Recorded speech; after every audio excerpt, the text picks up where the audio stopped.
Hi there. Welcome to Next Chapter Fitness and Nutrition's Kettlebell Basics. Kettlebells are great things to incorporate into your workout, just to change things up a little bit, but they are a little bit different from dumbbells.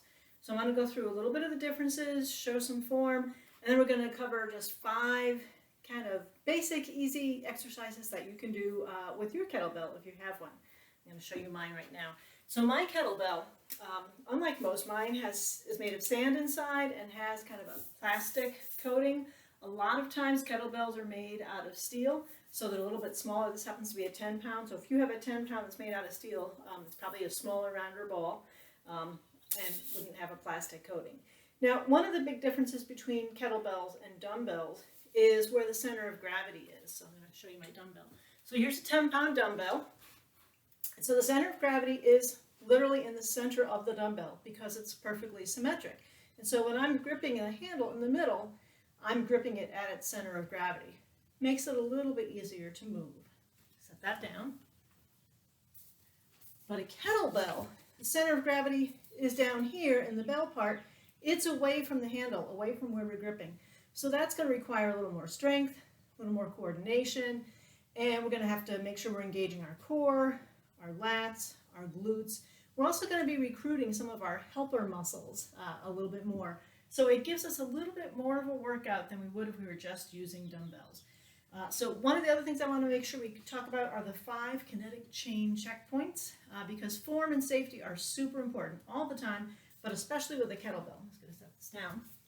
So when we're thinking about form, those 5 checkpoints are our feet are pointing straight forward, so you can hopefully see that they are. Our knees are about over the second and third toes of our feet, so right straight up. Hips are in neutral. We aren't going from side to side, so they're nice and straight. Our shoulder complex is also level. Also can think about maybe gliding your shoulder blades down your back just a little bit. And our head is in more of a neutral position, so almost like you're doing a chin tuck. Sometimes we tend to jet out. We don't want to do that. So we're going to make sure we're thinking about those 5 kinetic chain checkpoints as we're doing these exercises. So what we're going to do first is a kettlebell swing. Bend down to pick it up safely. So I'm squatting to grab it by the handles. So you want to hold it by the handle. I'm going to demonstrate going forward first. So because we're swinging, we're going to swing between our legs. So I have a slightly wider stance, an athletic stance. So we're going to go back and snap our hips forward. So I'm actually not using my arms at all. All of the momentum is coming from moving my hips forward. So notice I'm stopping right at shoulder height. I'm going to demonstrate from the side as well. So with the exception of my knees being right over my feet, I'm thinking about those 5 kinetic chain checkpoints. So I'm hinging over, the kettlebell goes back, moving my hips forward, kettlebell goes up. So really I'm not intending to use my arms at all. So it's a nice kind of free swinging motion. I can't count, but I'm confident that by now I've done at least 10 between the 2 different directions. So I like to just let it stop and bring it back up. Okay, so that's the kettlebell swing. We're just going to rest a little bit in between. So you're definitely working your glutes when you're doing that. Quads a little bit too. So the next thing we're going to do is the kettlebell crush curl. So like a biceps curl, it's going to work our biceps. Now there are a couple different holds for this. So some people will hold it. I'm going to hold it by kind of like by its ears because mine is a little bit large. A lot of people will want to turn it upside down and hold it kind of underneath. Now because of the construction of mine, that's a little bit harder. So I'm going back to holding it by the ears. So I've got a firm grip. The bell is kind of centered at my chest. I'm back in my standard stance. So I'm just going to come down slowly until my elbows are fully extended and coming back up. That was one. I'm going to come down and back up. And I'm deliberately doing this slowly to engage my muscles. So I'm turning sideways so you can see my elbows are pinned in at my rib cage. I think that was 4. So it's not like I'm doing this. That's not good. That was 5, but that was a bad one. So all the motion is coming really in my forearms. That was 6. So back from the front, that was 7. So just coming straight up. So there's really not a huge difference between this and a dumbbell curl, except again for that center of gravity issue. I'm having to recruit more of my stabilizer muscles. I think that was 10, but never hurts to do a bonus. All right, so that's the kettlebell crush curl. Let's set that down. Shake that out. So the next one we're going to do is the renegade row. Now this is a lot easier if you happen to have two kettlebells, because then you can have one in each hand. So we're going to be on the floor for this one. So if you have two, you'd have them positioned right next to each other, and they're just like a push-up stand. Okay, so you could actually be holding on to the handles unless that's bothersome for your wrist. So in the case like this where I only have one, I'm going to do 5 on one side and switch it, and then do 5 on the other. If you really like to alternate, you'd have to move it in between. That's a little bit more complicated. So for this particular exercise, I'm going to do 5 in my right hand, 5 in my left hand. Okay. And now again, this is 10 pounds, so this might be a bit much. This is going to be working our triceps. So I'm going to come up. I'm in a push-up position. So my feet are a little bit wider than typical, just to give me a good base of support. If this is troublesome at all, you can certainly modify by coming onto knees. Okay. So I'm going to go back up here. So we're going to have the kettlebell right under our hand. So it's going to come up like a row and back down. Up and down. Now again, my kettlebell is kind of tall, so I'm not getting as much range of motion as you might. That was 4, and this is 5. So I'm going to come down, move it over safely. And I'm going to demonstrate this side from my knees. So again, I'm back up in that push-up position, coming down to knees, trying to stay in a straight line. Grasping the kettlebell with my left hand this time, and coming up for the row. So up for the row. And like I said, on my hands, or my arm rather, it's already bent a little bit because my kettlebell is so tall. So hopefully you have a slightly shorter kettlebell and can get a larger range of motion. So that is the kettlebell renegade row. So that was good for our triceps. The next one we're going to do is the goblet squat. So it's a great squat. And you can do the goblet squat with a dumbbell. I can even show you that because my dumbbell is still sitting here. So if you happen to have a dumbbell, you can hold it like this. So it's vertical, holding it at the top.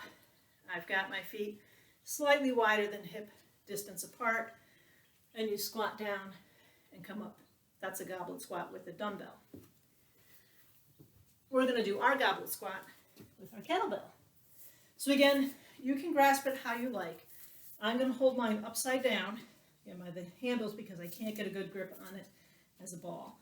So I'm going to demonstrate from the front, and then I'll turn sideways so you can see. So my feet are just slightly wider than hip distance, squatting down and back up. So I'm just holding it stationary, the kettlebell, at my chest. So it's adding a little bit of weight, well, it's adding 10 pounds to be exact, to the amount of weight that I'm pushing up. That's 4. This is 5, so I'm going to turn so you can see from the side. So you'll notice, I'll try not to look at you, that when I am in my squat, my torso is just about parallel with my shins. Okay. I'm trying to keep my back as straight as possible, and when I come up, I'm really trying to recruit my glutes to help my quads. I think I have one more to do. There we go. So that is the kettlebell goblet squat. Now the last one we're going to do is to exercise our shoulder muscles. So we're going to do the single arm kettlebell push press. Okay. So I'm deliberately not doing any of those kind of clean and jerk exercises that you might see with a kettlebell. They're a little bit more explosive, a little bit more advanced. Just wanted to do some basics. So for this one, pick it up safely. I'm only going to do one arm at a time, again because I have one kettlebell. So I'm holding it by the handle. So again, mine is kind of hanging onto and touching my forearm. If yours is smaller and more compact, it might be poking out right. It won't come down as far in your arm. I'm just putting my other arm out for balance. So for this, again, I'm in my 5 kinetic chain check point model here. So my knees are over my toes, my hips are in alignment, shoulder blades are back, and I'm making sure the crown of my head is pointing up and my head's in neutral. So I'm going to just squat down to get some momentum and then push it up and then bring it slowly back down. So I'm bent at the elbow, up and back down. Now for a shoulder press, this 10 pounds is a pretty good weight for me. If I had something heavier, I would really need this push that I'm doing with my legs.